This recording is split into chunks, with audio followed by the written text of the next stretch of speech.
बच्चों से जुड़ी सभी समस्याएं, चाहे वो शिक्षा के क्षेत्र में हो, बाल मजदूरी को लेकर हो, बच्चों को शिक्षा की जगह भिक्षा मांगने के लिए मजबूर करने के लिए हो, इन सभी पर नजर रखने का काम राष्ट्रीय बाल शिक्षण आयोग द्वारा किया जाता है, जिसके चलते आयोग द्वारा पूरे देश भर के सभी राज्यों से बच्चों से जुड़े 14 अलग अलग विभागों से संबंधित डाटा मंगवाया गया था। इसी कड़ी में बच्चों से संबंधित पहलुओं, उनसे जुड़ी समस्याओं, बाल देखभाल संस्थाओं के कार्यान्वयन तथा पंजाब, हरियाणा और यूटी चंडीगढ़ में एनसीपीसीआर द्वारा संचालित योजनाओं को लेकर समीक्षा बैठक की गई, जिसको लेकर राष्ट्रीय बाल संरक्षण आयोग की सदस्य प्रीति भारद्वाज दलाल की तरफ से आज चंडीगढ़ स्थित यूटी गेस्ट हाउस में एक्सप्रेस वार्ता की गई।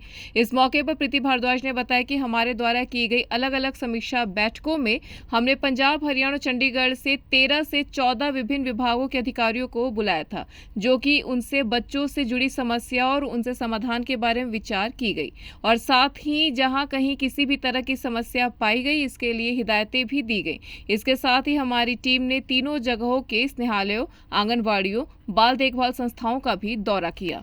प्रभावराज ट्रस्ट में जो कि मानसिक विकलांग लोगों के लिए सीसीआई है, ज्योति स्वरूप सीसीआई है और अपना फाउंडेशन है। हरियाणा में हमने कल हमारी सीसीआई विजिट्स रहीं, 4 हमने सीसीआईज में विजिट किया, जिसमें कि और भी रजिस्टर्ड रहीं। आशियाना चिल्ड्रन होम में किया, जो कि सेक्टर 16 पंचकुला में है। बाल सदन एसोसिएशन सेक्टर 12A पंचकुला में है। शिशु गृह जो कि सा है, वो सेक्टर 15 में है। बाल निकेतन जो कि सेक्टर 2 पंचकुला में है। तो इन 4 ग्रहों में हुई। इन 4 ग्रहों के अंदर भी जो बच्चों के, लड़कों के अलग है, लड़कियों के अलग हैं। कुछ ग्रह ऐसे हैं जो कि आफ्टर केयर होम सर्व कर रहे हैं। आफ्टर केयर होम वो होते हैं जो कि लड़कियां 18 साल की उम्र तक सीसीआई में रह रही हैं, चाइल्ड केयर इंस्टीट्यूशन में, बच्चियों के गृह में, और उसके बाद वो 18 वर्ष की यदि उनकी उम्र हो गई है और वो कुछ नहीं कर पा रही तो वो आफ्टर केयर होम बन जाता है। लेकिन कुछ में वहाँ पे रजिस्ट्रेशन की प्रॉब्लम है, बच्चियाँ रह रही हैं, उन्होंने दिया हुआ है लेकिन एज अ रजिस्टर नहीं हुए हैं as an after care home. तो उसके लिए भी हमने प्रॉपर उनको निर्देश दिए और रिकमेंडेशंस दी हैं। इसके साथ इन बैठकों में आयोग ने बाल विवाह की रोकथाम हेतु हमने अपनी 4थी वार्षिक जो हमारी अखिल भारतीय समीक्षा बैठक भी अभी चल रही हैं 7 अप्रैल से। उसके लिए ये भी एकदम समसामयिक रहा कि हरियाणा में 24 अप्रैल को, यहाँ से नहीं बल्कि दिल्ली से 24 अप्रैल 2025 को, और पंजाब में 25 अप्रैल, जो कि दैट वाज यस्टरडे, राइट। तो कल पंजाब में भी हुई।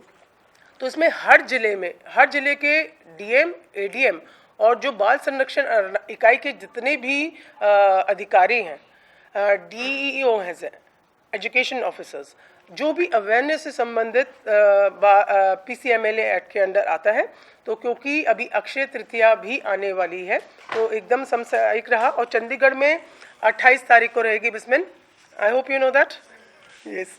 सो वो 28 अप्रैल को चंडीगढ़ का रहेगा।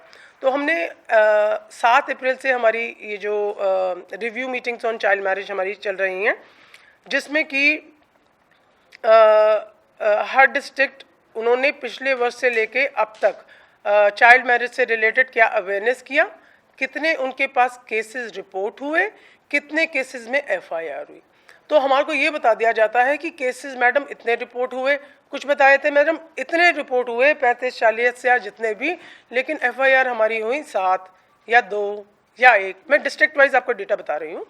तो आयोग ने जो हमारी मीटिंग्स हो रही हैं, जिसको हम आपके साथ शेयर करना चाहते हैं। तो यदि आप एक पीसीएमएलए एक्ट के अंदर सेक्शन 13 है, काफ़ी बड़ा सेक्शन है, उस सेक्शन के अंदर that is pertains to obtaining interim injunctions और injunctions. So say for example आप लोग यहाँ पर बैठे हुए हैं, सब लोग, एक आप लोगों का भी आयोग की तरफ से आप लोग सभी प्रबुद्ध लोग हैं, बट हम लोगों को कई बार जानकारी होती है, तो आप लोग तो वो लोग हैं जिन लोगों को सबसे पहले जानकारी होती है। तो आप लोगों के माध्यम से मैं ये कहना चाह रही हूँ कि जब सेक्शन 13 में कोई भी मैटर जो रिपोर्ट होता है, रिपोर्ट होना और उसके ऊपर कोई कार्रवाई ना कहना कि हाँ जी अब शादी तो रुकवा दी या शादी तो रिपोर्ट हुई थी, वो नहीं हुई, दैट इज़ नॉट इनफ। यदि शादी के बारे में कोई रिपोर्ट आई है कि यहाँ पे बाल विवाह हो रहा है, तो उसका रुकना जरूरी है, रुकने के साथ जो लीगल कार्रवाई होती है वो जरूरी है under section 13। News desk and live.